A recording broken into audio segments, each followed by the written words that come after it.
Hi everyone, welcome to our Substance Use Awareness Program. Today we're going to be talking about what is drug, why people use it, why we should stay away from it, and how we can stay away from it. So, a little bit about us. We are the Success Group, and we are a nonprofit organization that is committed to empowering teenagers to overcome the challenges of substance use. We are founded on principles of healing, hope, and recovery.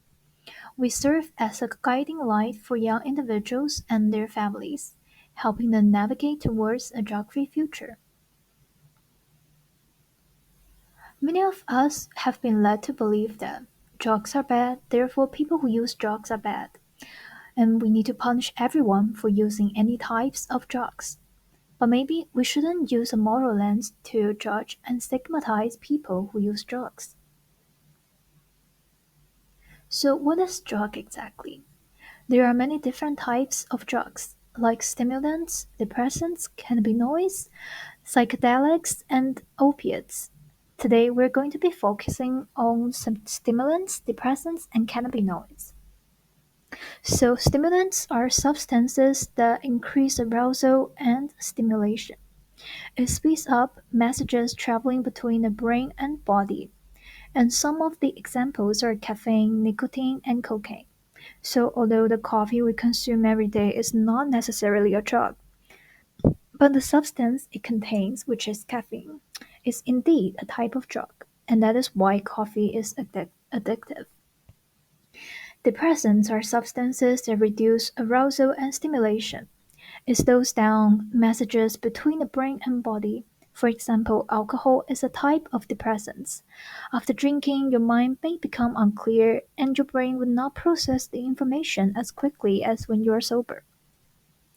Cannabinoids are substances found in the cannabis plant. They can cause feelings of euphoria, relaxation, but also agitation and anxiety. And examples are weed, marijuana, which is commonly consumed among the teenagers these days. So why is drug bad? If there are benefits, why do some people become addicted and get their life ruined because of consuming drugs?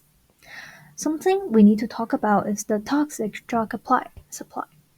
So some substances are prohibited, so people are forced to get drugs from unregulated sources if they're addicted. The unregulated drug dealers have no guarantee on the dose and fillers of the substance they're selling, which will put people at risk of getting poisoned, overdosed, or ingesting something you didn't want and you didn't know. And that is why we definitely need to stay away from illegal drugs. Here we have a substance use spectrum. On the left, we have non-use, which means no drugs, tobacco or alcohol at all, or the beneficial use level, like you are just taking the medication as prescribed. This kind of use can have positive health and social effects. These two levels are okay, and that is what we're trying to state. With lower risk use, it will start having negative impacts to a person, their family, and friends.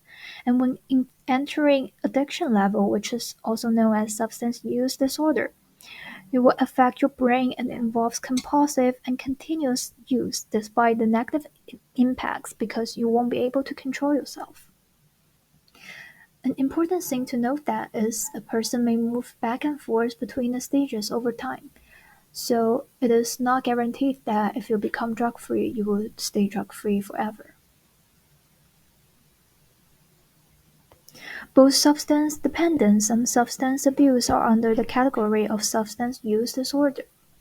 For substance dependence, larger doses are needed to get same desired effect, and if you stop taking the drug, you may experience withdrawal effect, which is the negative physical and psychological effects when persons stop taking the drug. And there's the substance abuse, and its results are failure to fulfill major obligations, exposure to physical dangers, legal problems, and also persistent social or interpersonal problem. So why do we not want drugs if there are the benefits? The higher risk substance use can impact many areas of a person's life, For example, mental health. Substance use can affect mental health in many ways. It can trigger mood, anxiety, or depression disorders. It can also increase the risk of developing a serious mental health illness such as psychosis or schizophrenia. For school, using substances can affect someone's ability to study, to concentrate in class, and to keep up with their assignments. As for relationships, substance use can create an environment of secrecy, conflict, emotional chaos, and fear, which can seriously impact surrounding relationships. For mood, people may feel good while they are using the substances, but they will definitely feel much worse when the effects wear off. As for health and safety, the heavy use of some drugs and substances don't just affect your brain, it can also damage your physical health and your organs such as your liver, kidneys, and lungs. Driving impaired by drugs or alcohol puts a person at higher risk of having an accident and getting hurt or hurting someone else. So, what does it mean to stay drug free? And what are the benefits? First thing is the physical health. Staying drug free will bring reduced risk of disease because it will lower the serious health issues like heart disease, liver damage, and infections disease, especially those transmitted by needle sharing. It will also give you a better immune function. Substance abuse can weaken the immune system, but staying drug free helps maintain its strength, reducing the frequency and severity of illnesses. You can also get increased energy levels. Drugs can deplete the body's energy, and avoiding them keeps energy levels more stable, allowing for greater activity and productivity. Also, for the mental health, the improved mental clarity means that drugs can affect your calm thinking and judgment. Staying drug-free helps maintain clearer cognition and better decision-making capabilities. Substance use can also exacerbate or trigger mental health disorders like anxiety and depression. Being drug-free contributes to emotional stability and better mental health management. And of course, you will have reduced risk of addiction, which is difficult and often costly to treat. There's also the social benefits of staying drug-free. For example, stronger relationship. Drug use can strain relationship with your family, friends, and colleagues, so staying drug-free helps maintain healthy and supportive relationships. And drug use can negatively impact academic and work performance due to impaired cognitive functions and reduced motivation. So avoiding drugs supports better educational outcomes and professional success. To stay drug free, we need to understand how teenagers become addicted to drugs and how can we help to stay away. One thing is the peer pressure. So teenagers are particularly sensitive to the influence of their friends and peers. So if you make some friends who use drugs, you may also use drugs to fit in and gain acceptance. There's also the family influence. Family dynamics plays a crucial role.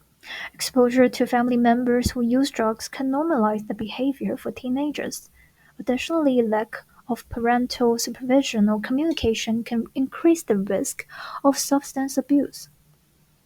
Some people are just curious and often have a desire to experiment, and the impulse of new experience can lead them to try substances without fully understanding the risks involved. Living in an environment where drugs are easily accessible, such as areas with high drug trafficking or communities with prevalent substance use, can also increase the likelihood of drug use among teens. There's also the media influence because media portrayal of drug use as glamorous or harmless sometimes, and it can play a role in shaping a teenager's attitude towards drugs and alcohol. This can reduce perceived risk and increase the likelihood of substance abuse.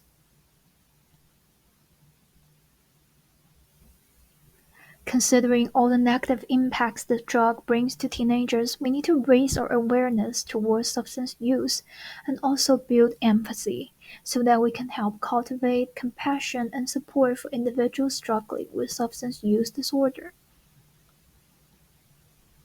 Now we're going to be talking about prevention and intervention methods.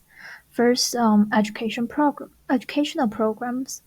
Our approach here is proactive, raising awareness through workshops and presentations tailored to different age groups and communities, just like what we're doing right now.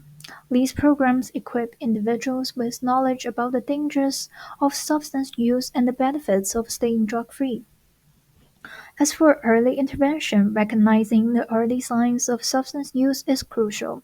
Our aim is to develop and implement strategies that intervene before use turns into dependency. This includes training for teachers, parents, and community leaders to spot these signs and take appropriate actions. Lastly, community engagement. We believe in the power of a united community by involving community leaders and members. We promote drug free environments and foster activities that strengthen community bonds and support recovery. Together, these methods form a comprehensive approach to prevent and combat substance use. And our goal is not only to educate but also to empower individuals and communities to lead healthier lives. So, if you are already struggling with substance use disorder, what can you do? First, you can find support groups and connect with others facing similar challenges and find encouragements on the road to recovery.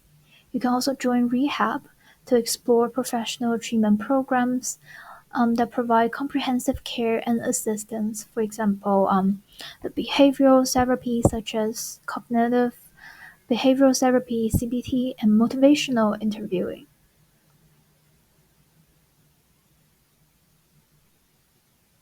It is important to raise your voice on these problems so that we can create a safer community for everyone. So, we are the Success Group. You can call us and visit our website for more information. We have some blogs and activities and the online learning that you can sign up. Also, feel free to send us an email if you have any questions related to substance use. You can also follow us on the Instagram page. And that's it for today. Thank you guys for listening. It aids with sleep and appetites.